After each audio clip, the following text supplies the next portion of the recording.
आत्मीय भाइयों, सादर प्रणाम।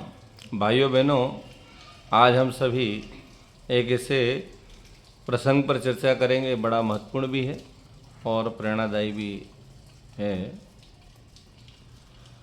अक्सर हम भगवान को पाना चाहते हैं, भगवान को रिझाना चाहते हैं, भगवान के दर्शन करना चाहते हैं और भगवान की प्रसन्नता चाहते हैं, कृपा चाहते हैं, आशीर्वाद चाहते हैं, अनुदान वरदान चाहते हैं। तो भाइयों बहनों, अनुदान वरदान, कृपा, आशीर्वाद, ये भगवान के प्रति हमारे जैसी आस्था, विश्वास, श्रद्धा होती वैसे अनुपात में मिलता है। भगवान न कोई ज्ञानी को मिल सकता है, न किसी धर्मात्मा पुजारी को मिल सकता है। भगवान उसे मिल सकता है जिसके अंदर अटूट विश्वास, अटूट श्रद्धा भगवान के प्रति हो,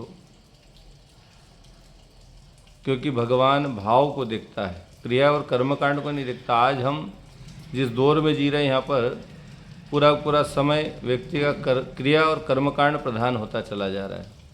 आदमी क्रियाओं में उलझा हुआ है और हमारे गुरुजी कहते हैं कि भगवान को इन क्रिया कर्म कांडों से रिझाया नहीं जा सकता है। आवश्यक है, लेकिन उसके पीछे श्रद्धा और भाव न हो तो कोरे कर्म कांड से, कोरी क्रिया से कोई बात बनने वाली नहीं है। और आज यही हो रहा है कि आपने पूजा कैसी की, पूजा कैसी वस्तुएं चढ़ाई, कैसे चढ़ाया, कैसा नहीं चढ़ाया, किधर रखा, किधर नहीं रखा, भगवान को कैसे बिठाया, कैसे नहलाया, कैसा पहनाया, आदमी इसी में उलझा हुआ है और इसी में उलझाया भी जा रहा है। आज के इस दौर में जहाँ भी सत्संग हो रहे हैं उसी दौर के और उसी स्तर के हो रहे हैं कि भगवान को जन सामान्य बना दिया गया, जबकि वो परम चेतना है, वो मानवता का कल्याण करती है। भगवान भोलेपन पर रिश्ते हैं। एक गांव में एक किसान था। वो किसान अशिक्षित था, अनपढ़ था, उनको कोई ज्ञान पढ़ा लिखा तो था नहीं, पर उसे प्राथमिक रूप से जो स्कूलों में पढ़ाया जाता है, अनाराम या हिंदी वर्णमाला, उसको याद हो गई। इससे ज़्यादा कुछ याद नहीं हुआ उसको। ये पढ़ने के बाद पढ़ाई छूट गई होगी या परिस्थिति ऐसी बनी होगी उसको छोड़ना पड़ा हो, पर अनाराम से लेके अ से लेके ग तक उसको याद हो गया था। इसके अलावा कुछ भी लिखना, नाम, ये कुछ याद हुआ नहीं था, पढ़ना भी ये नहीं आता, पर वर्णमाला उसको याद हो गई, तो रट लिया था उसने। एक बार उस गांव में एक संत पधारे। तो संत ने एक प्रार्थना सभा का आयोजन किया।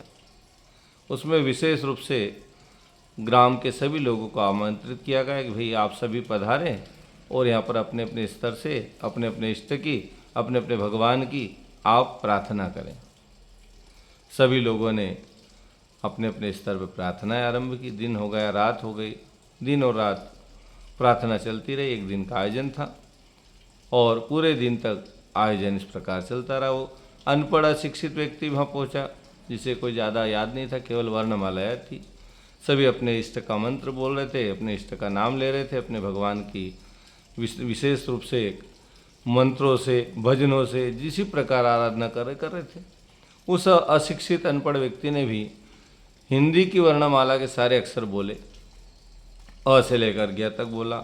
एक बार बोला, दो बार बोला, कई बार बोलता रहा। उन्होंने कहा साहब मंत्र बोल रहे तो हम भी बोलें। और उसके साथ एक प्रार्थना करता था। वर्णमाला जैसे पूरी होती थी, भगवान से निवेदन करता था, प्रार्थना करता था कि प्रभु, ये तो सब ज्ञानी लोग हैं, इनको सारे मंत्र आते हैं, सारे ज्ञान की चर्चाएं कर सकते हैं, पर हमें तो कुछ नहीं आता है। वर्णमाला जो अक्षर है वो अक्षर ज्ञान इतना हो गया है, तो आप एक काम करें, जो वर्णमाला में बोल रहा हूँ उसी में से अपने अपने जो मंत्र आपको अच्छा लगे उस मंत्र, क्योंकि सारे मंत्र इस वर्णमाला से ही तो बने हैं, इन शब्दों से ही तो बने हैं, तो आप अपने स्तर से इस वर्णमाला में से अपने अपने मंत्र को छाट ले, जो आपको पसंद हो मंत्र बना ले और उसे स्वीकार करें।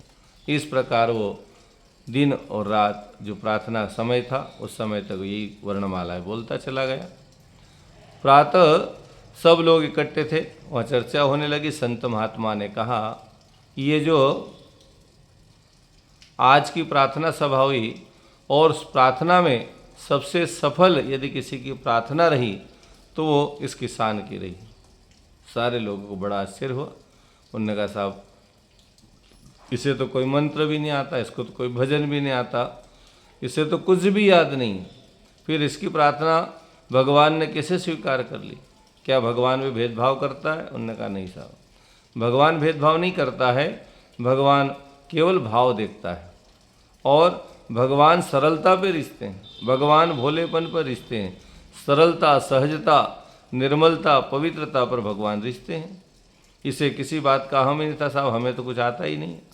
और यहाँ पर जितने विद्वान बैठे थे अपने अपने अहम में कि साहब हमको इतने मंत्र, इतने श्लोक, इतने ज्ञान की चर्चा, इतने विषय हमको सब याद हो गए, हम सब पढ़ सकते हैं, आप सुनिए। और वो एक ही बात कहता था साहब मुझे तो कुछ याद नहीं, वर्णमाला याद है, इसमें को बोल रहा हूँ, इसी में से आप मंत्र बना लीजिए, उसे स्वीकार करिए। तो इसकी प्रार्थना को भगवान ने स्वीकार किया है। और आज की इस प्रार्थना सभा में सबसे बढ़िया प्रार्थना इसकी स्वीकार की गई। भगवान इस पर कृपा करने वाले हैं, भगवान इस पर आशीर्वाद बरसाने वाले हैं।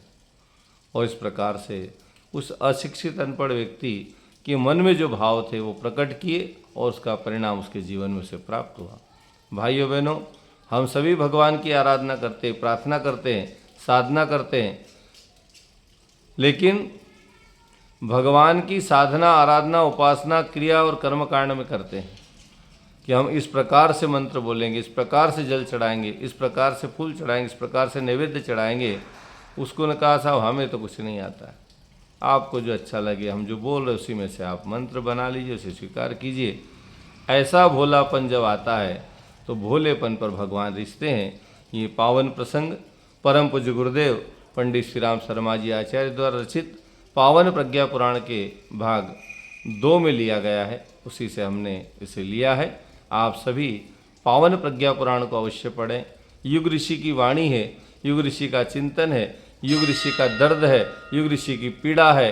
मानवता कल्याण के लिए परम पूज्य गुरुदेव ने 4 खंडों में से प्रज्ञा पुराण को लिखा है, 2 उपनिषदों के रूप में लिखा है और 2 इसके अभी लेटेस्ट वर्जन जो है उस पर कई लोगों ने पीएचडी की, तो 2 प्रज्ञा पुराण कथामृतम के नाम से निकाले हैं, उसे भी पढ़ सकते हैं।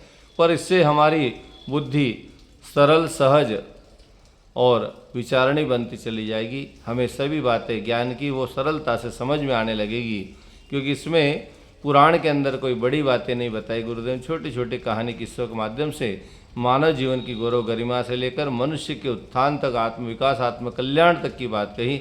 सभी भाई बहनों को यही प्रार्थना है, निवेदन कि इसको आप जरूर पढ़ें। भगवान भोलेपन पर रिश्ते, भोले का भगवान, ऐसा आज का प्रसंग है। ओम शांति।